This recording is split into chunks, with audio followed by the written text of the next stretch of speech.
中共在北京召开纪念大会，吹捧江泽民，为什么会变成魔幻荒唐的真人秀呢？那这场纪念会有哪些荒谬诡异之处？习近平卖力吹捧老江，背后藏着哪些中南海的权力算计呢？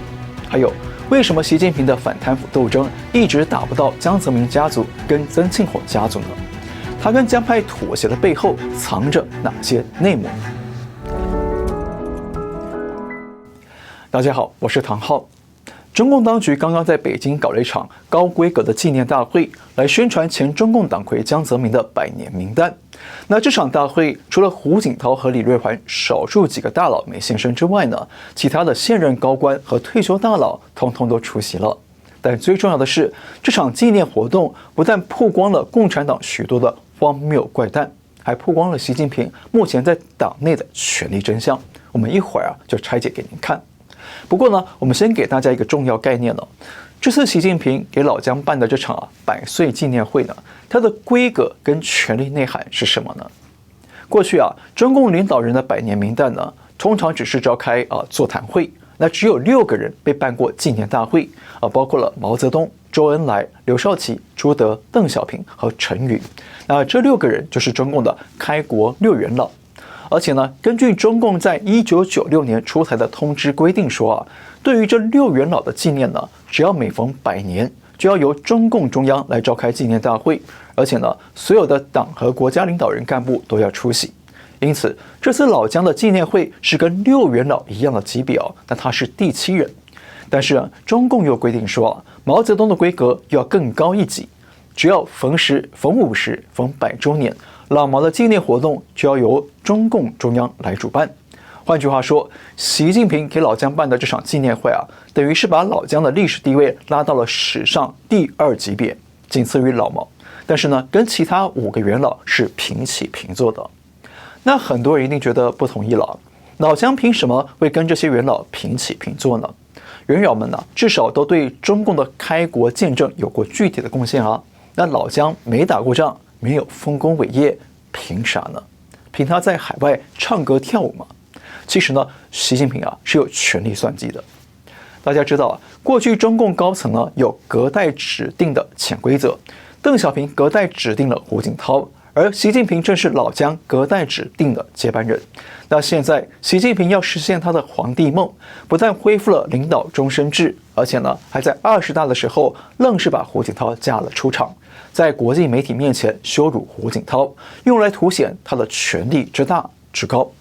但是呢，20大之后，习近平的大权独揽和长期的执政失误呢，让中共党内和中国民间是非常的不满，所以不断传出党内有反习派，军方有反习派，都想要阻止他连任，甚至还传出张幼霞就是因为想要逼宫夺权，但只差了1步，最后呢反而被习逆转战局给拿下了。换言之，习现在看起来是权力独大，没错，但是呢，他在党内处处都是地雷，处处都有仇怨，包括了胡温为首的团派和军方都是他的大仇家了。可是他又想斗争保权位，怎么办呢？于是他想到了打死人牌，把老江高调吹捧到开国元老的高度，而习又是老江指定的接班人。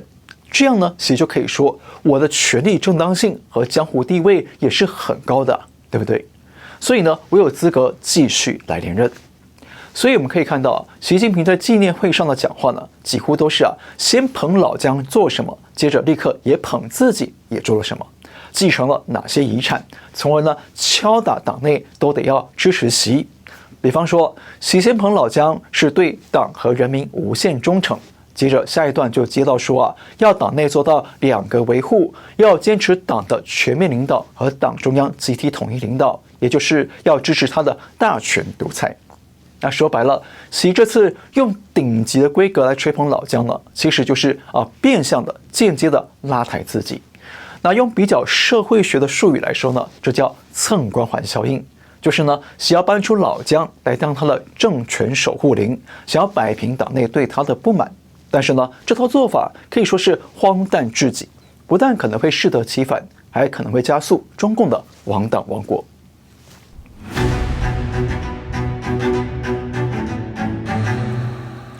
这场纪念会啊，可以说是一个超现实荒唐主义的真人秀，因为有太多的荒谬怪诞了。第一个荒谬，害国贼被捧成爱国领袖。习近平把老江捧成了比肩开国元老的爱国者，但实际上完全是颠倒是非。第一呢，江泽民建立了举国贪腐体制，中共官场全面腐败。江泽民任内堪称是中共史上腐败最加速、最堕落的时期。老江掌权的初期呢，因为自己没有什么实力来当后盾，所以就放任官员贪腐来交换他们支持老江。等到后期下令迫害法轮功之后，为了拉拢更多的官员参与迫害，老江就更放纵全国的大小官员贪腐了。只要你打压法轮功，那你怎么腐败我都不管。那几乎呢，全国都是无官不贪，无腐不腐。第二呢，带头淫乱治国，官场充斥权色交易。江泽民的好色荒淫几乎是举国皆知哦。他在位时呢，至少有4大情妇在身旁包括了前深圳市委书记黄立满、前教育部长陈志立、歌唱家宋祖英，以及呢前央视主播李瑞英等人。那这还是台面上被曝光的但是老江这套淫乱治国的做派呢，立刻就带动了全国官场的上行下效。所以过去这些年落马的中共官员几乎都有权色交易和不正当的男女关系。中国政法大学教授邬昌真呢，还曾经统计过，落马的中共贪官有95%都有情妇。第三，出卖中国领土，丢掉40多个台湾。江泽民任内呢，跟俄罗斯相继签订了几个协议，让出了中俄边境的大片土地。那刨除掉外蒙古老江让给俄国的土地总面积呢，就超过了170万平方公里，相当于47个台湾。那老江绝对是名副其实的卖国贼。第四，举国迫害法轮功，建立活摘器官产业链。江泽民从1999年7月起呢，下令全国的党政军、公检法和媒体全面迫害1亿多名法轮功学员，还亲自下令要对法轮功活摘器官，搞器官移植交易，造就了今天的全国器官产业链。前中共总后勤部卫生部长白书忠也亲口证实了这一点。喂，是原总后卫生部白书忠部长吗？你是哪里呀？我们有一些情况想向您了解一下你怎么着？你什么时间有什么事儿？你说。是这样，就是在您那个担任这个总后卫生部长的时候就是摘取在押法轮功人员器官做器官移植手术这件事情，是当时的总后部长王克布置的任务，还是军委直接下达的命令呢？当时是江主席对有一个批示，有一个批示的话，就是说，说开展这些事情，就是器官移植，后来江主席听说有一个批示，就是人员卖肾做手术，这个应该说就是开展肾移植的，不单是军队地方。所以你看，老江对中国是贻害遍地。那现在习近平却把害国贼捧成了爱国者，这不是很荒谬、很滑稽吗？第二个荒谬，反贪之王竟表扬巨贪之王。习近平上任以来，就以反贪腐的名义展开了大规模的政治斗争。那初期呢，他抓下的贪官几乎都是江派的人马，包括了周永康、郭伯雄、徐才厚等等。那根据一项不完全的统计，从2012年底到2021年底呢，被习近平拿下的议员贪官至少有108人，已经可以凑成一本贪腐水浒传了。而根据经济学家胡鞍钢推算的，2001年中共官员贪腐造成的经济损失已经高达中国经济产值，也就是 GDP 的13%到16%。那用比较概率的话来讲呢，中国百姓每年辛辛苦苦创造的财富呢，有15%左右都被贪官给吃掉了。而且老江不但放任中共官员无限制的贪，他自己的家族成员更是疯狂的贪，闷声发大财更是老江的招牌口号。那他的儿子江绵恒不但控制了上海网通和中国联通，那包括了周正义案的土地开发弊案都跟他有关系。还有呢，中国银行的流金宝案、招商银行的认沽权证案等等呢，都跟江家有关系。那江家到底贪腐了多少财富呢？这是个难以估算的天文数字哦。那有人披露说，江泽民的长孙江志成呢，在海外的资产呢就有5000亿美元，而江家贪腐藏到海外的总资产估计超过至少1万亿美元。请注意啊，是美元啊。所以你想想啊，每天喊着反贪腐的习近平，居然高调吹捧最贪腐的江泽民。甚至呢，还在演讲里头宣称江泽民是坚定支持党风廉政建设和反腐败斗争的，这不是超级魔幻的荒谬笑话吗？如果我当时坐在台下，我一定会破口大笑了。第三个荒谬，口口声声为人民，却继承迫害人民。你猜猜啊，习近平在40分钟的演讲里提到最多的词是哪个词呢？不是江泽民，是人民。习总共讲了37次的人民，不断声称共产党是为人民服务，从最广大人民利益出发，与人民群众同呼吸等等。当然了，我们都知道这些都是共产党假大空的场面话。但是最让人觉得失望和荒谬的是，习支持老江对中国人民的迫害。习的演讲说1989年春夏之交，我国发生严重政治风波，江泽民同志坚决支持和执行党中央正确决策，有力维护了上海稳定。大家知道，这讲的就是1989年的6·4天安门屠杀。当时江泽民在上海也镇压了学生，所以获得邓小平的青睐，决定了让他接替赵紫阳成为中共的党魁。可是我们都知道，6·4呢，就是中国民间对共产党专政的不满，对中共贪腐遍地的不满，所以呢，要求要政治改革，要求民主自由。那这才是真正的人民期盼，是人民真正想要的幸福生活。可是共产党却下令镇压了，造成上万人死亡，甚至呢，镇压过后还否认天安门有死过一个人。6·4成为中共历史上最大的人权污点之一，但现在习近平却公开称赞老江干得好。言外之意呢，就是他要继承这套血腥维稳、残民已成的集权统治。那这是真的为人民服务吗？这是与人民群众同呼吸吗？还是夺走人民群众的呼吸呢？共产党的魔幻荒谬剧在这场纪念会是真实上演。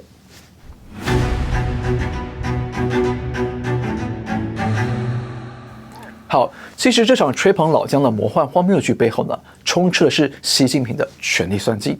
一方面呢，说明了他目前在党内的权力真实情况；二方面呢，也暴露了他准备怎么样去斗争21大的连任。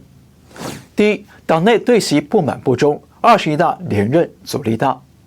就像我们一开始讲的，现在中共党内和中国民间呢，对于习近平的独裁专政是非常的不满，所以不但党内斗争连连，民间也是抗争连连。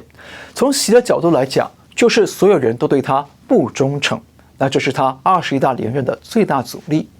所以习想要借着老江的纪念会，用最大动员的场面来搞个借旗整队、借号集结。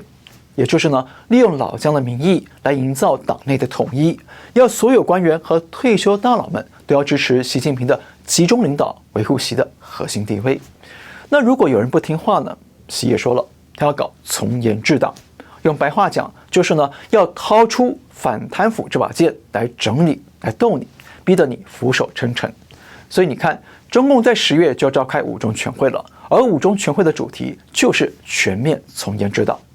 换句话说，习利用老江的纪念会来做最后的大整队，给党内的反习派下最后通牒。如果谁再跟习对着干，阻挡他连任的话，那5中全会就会开始大整风了。但是呢，从另一个角度来讲，习在党内确实还是有重重阻力的。第二，打死人牌，拉拢江派，保权威。我们知道，习近平上任当初呢，最大的对手就是江派了，包括了薄熙来、周永康等等。而江派的军师曾庆红更是多次设计暗杀习近平。那按理说习跟江派应该是有不共戴天之仇的，但为什么现在习要高调的捧江呢？其实这就说明了他在党内缺乏支持，连任的阻力很大，所以就不得不跟江派妥协，做权力交易。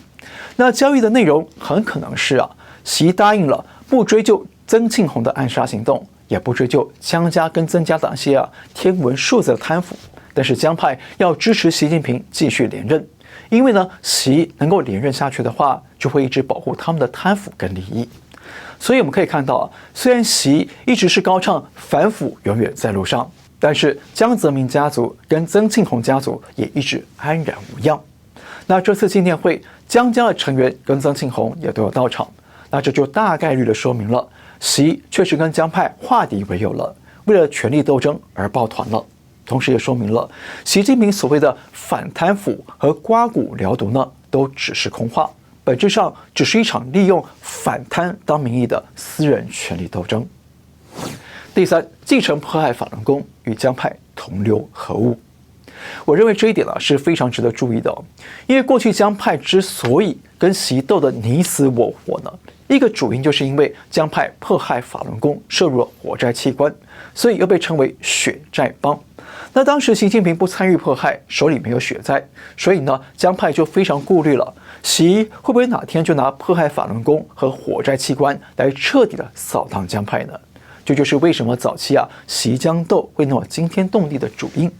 但是最近这2年，习不但完全不动江派，现在还公开为老江歌功颂德，还称赞老江对6·4镇压的态度那我认为习近平跟江派的和解很大一个原因应该跟习近平也参与了迫害法轮功有关，也就是他成了血债帮的一员。有体制内的消息人士披露，中共在2022年曾经召开内部会议，习近平亲自下令要加强在国际上打压法轮功，把法轮功的气焰给彻底打下去。而中共国安部长陈毅新就积极地展开对法轮功的跨国镇压。根据统计呢，中共从2020年到2025年对美国的法轮功群体实施的跨国镇压事件暴增了10倍，范围覆盖了30个州，而神韵艺术团更是中共镇压的首要目标。